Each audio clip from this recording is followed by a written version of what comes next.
5, 4, 3, 2, 1. Sir, I was very glad when I read the address of the President.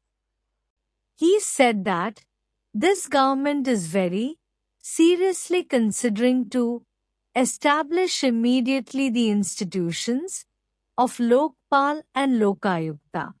Sir, we have been telling this for years, and I think it is high time that this thought was translated into practice. If you have to check this administrative instrument and to check corruption corroding this instrument, we should have moral stature. We politicians, particularly politicians who are in positions of power, must have moral stature. Otherwise, we can never keep this instrument in order. And unless this instrument is put in order, the whole problem is going to be complex and we will not be able to solve the economic crisis.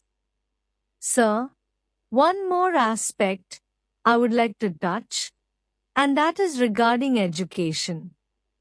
This is one aspect of our life on which there have been a plethora of seminars, there have been a plethora of conferences and numerous reports, but the educational system continues as it is. Sir, I have been a member of the university syndicate.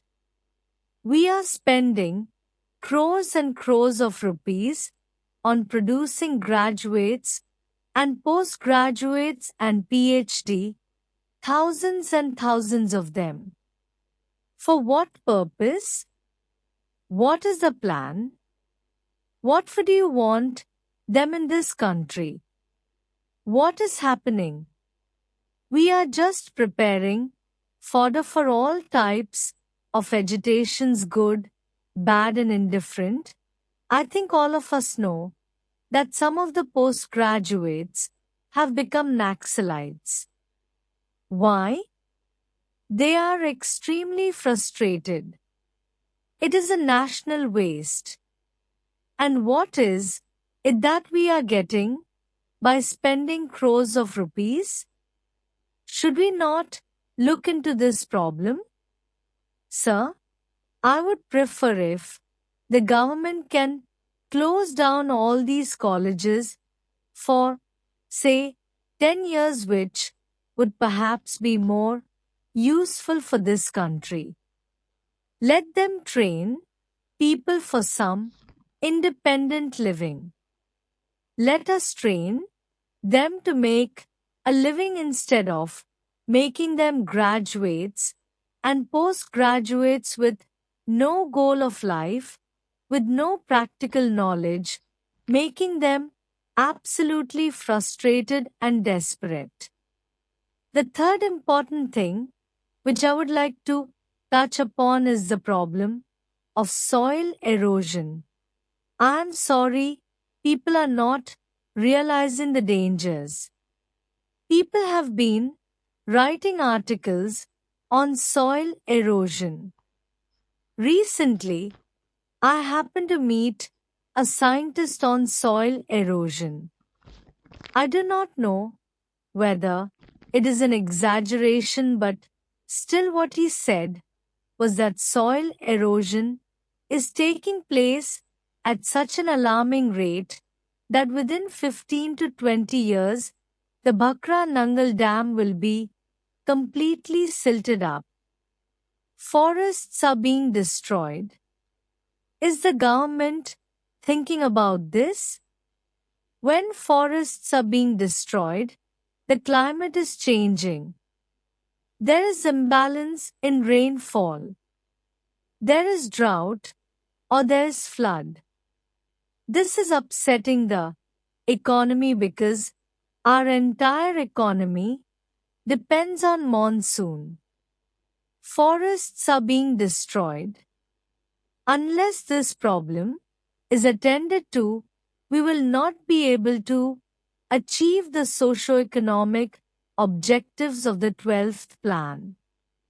Sir, in conclusion, I would say that once again I congratulate our Finance Minister.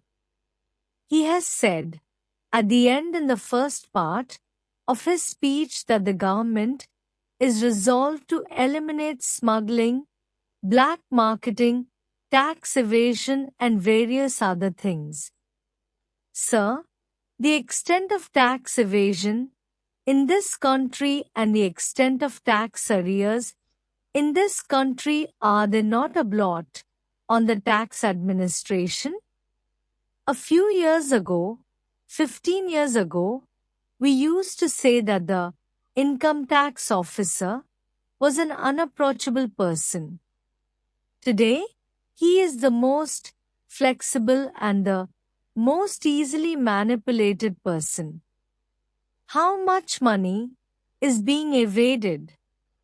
Perhaps if we check this tax evasion, we need not have to resort to imposing taxes on BDs, cigarettes and all these things. How much money is being drained away through tax evasion just because the income tax officers have only one thing in their mind, that is their self-interest. Take the Central Excise Department.